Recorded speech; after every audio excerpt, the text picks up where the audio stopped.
All right, we're going to begin our introduction to number theory, and that's when we start looking at properties of numbers rather than just doing arithmetic with them. And before we do too much with number theory, we first need to define a few words such as factors, multiples, and divisible, or even divisor. These are lots of words that are often used interchangeably and mean very, very similar things. So, for example, 10 is equal to 5 times 2.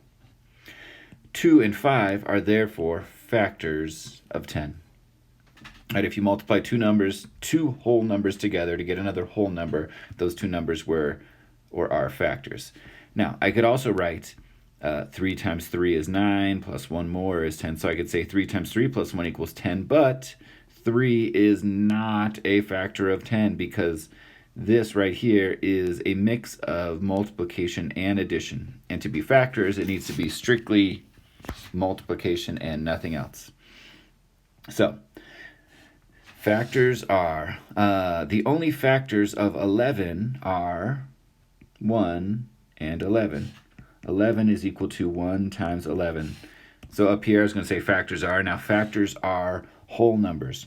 I could do fractions, right? I could also say 11. Let's do this in pen. I could also say 11 is equal to 2 times 11 over 2. But 2 is not a factor, and 11 over 2 is not a factor. Factors of whole numbers. So this is all dealing with whole numbers. I have a whole number, and I have written it as a product of two other whole numbers. So the only factors of 11 are 1 and 11. But 12, for example, has lots of factors. Because I could say 12 equals 1 times 12. I could say it is also equal to 2 times 6. I could also say it is equal to 3 times 4. So the factors here are 1, 2, 3, 4, 6, and 12. And so you can make a big list of factors for 12.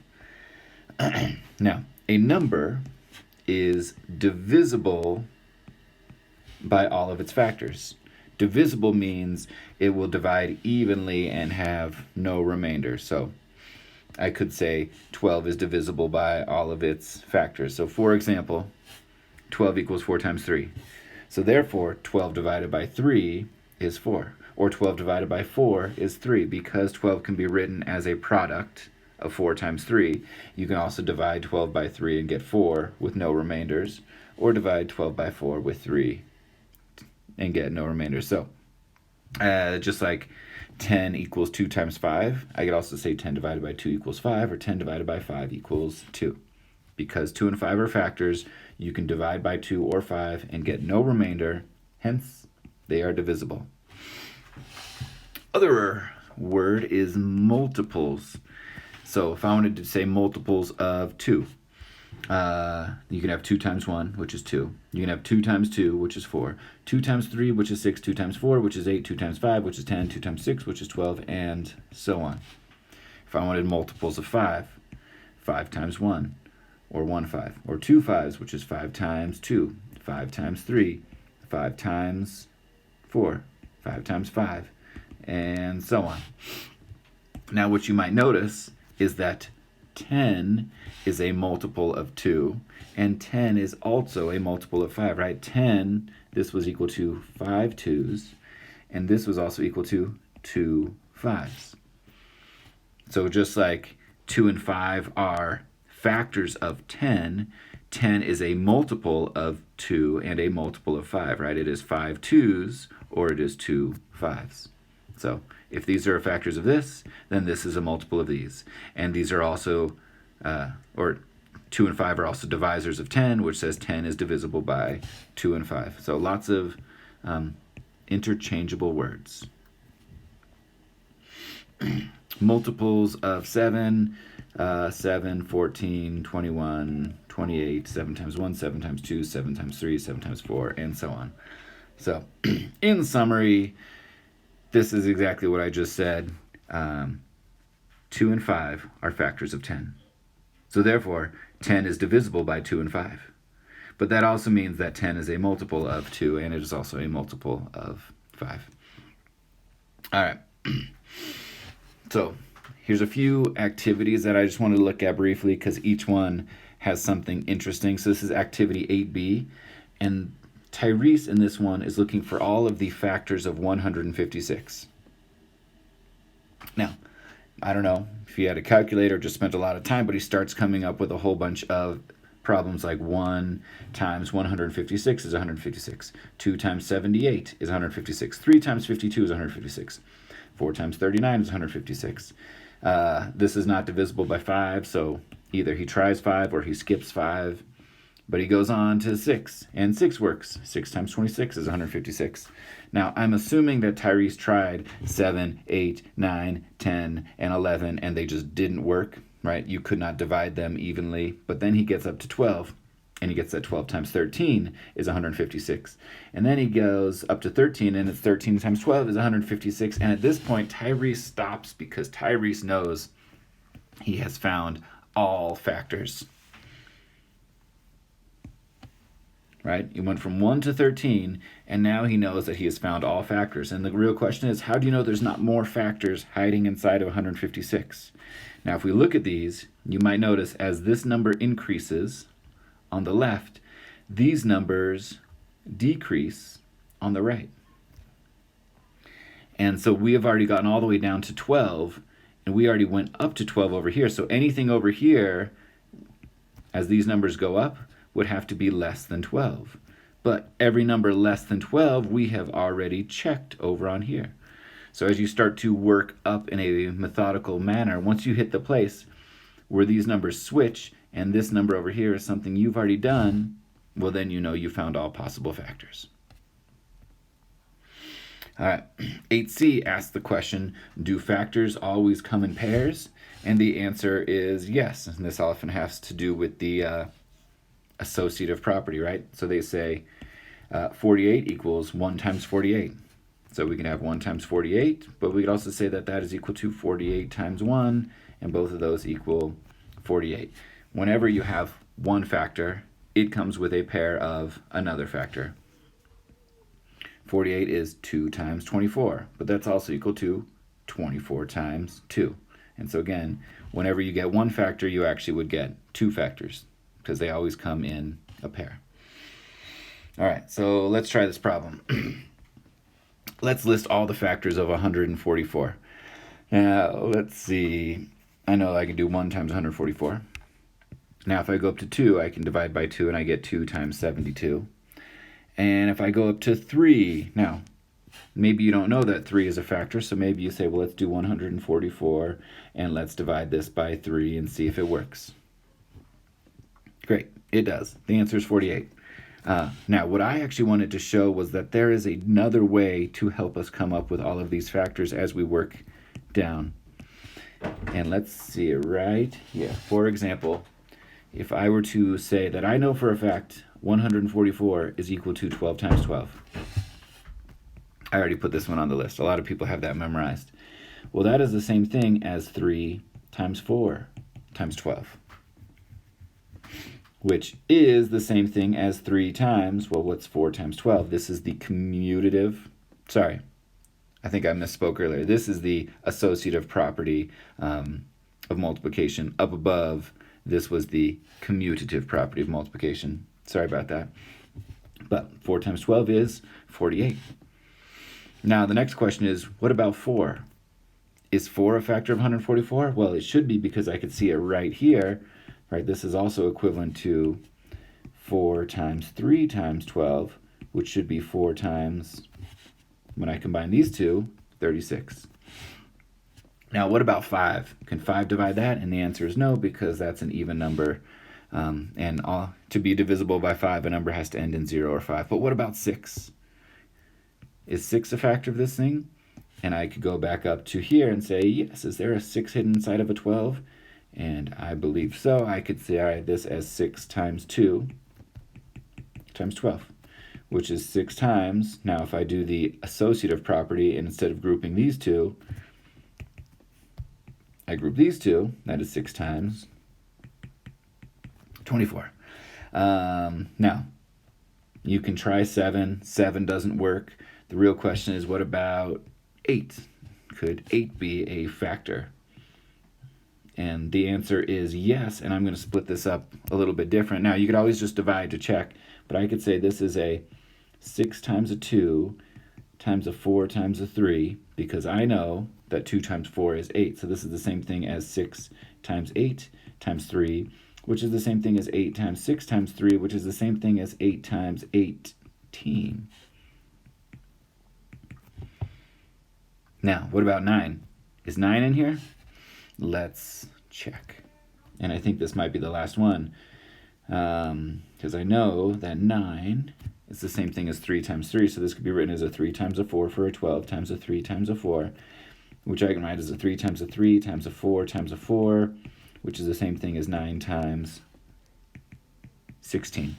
So even by factoring this thing into its factors and then factoring each of those into subfactors, it can help me find the list of all the factors. And so I go all the way up from 1 up to 12, and at this point I know I have found them all, because these numbers on the right side are going to now go smaller, but I've already done all the smaller numbers over here.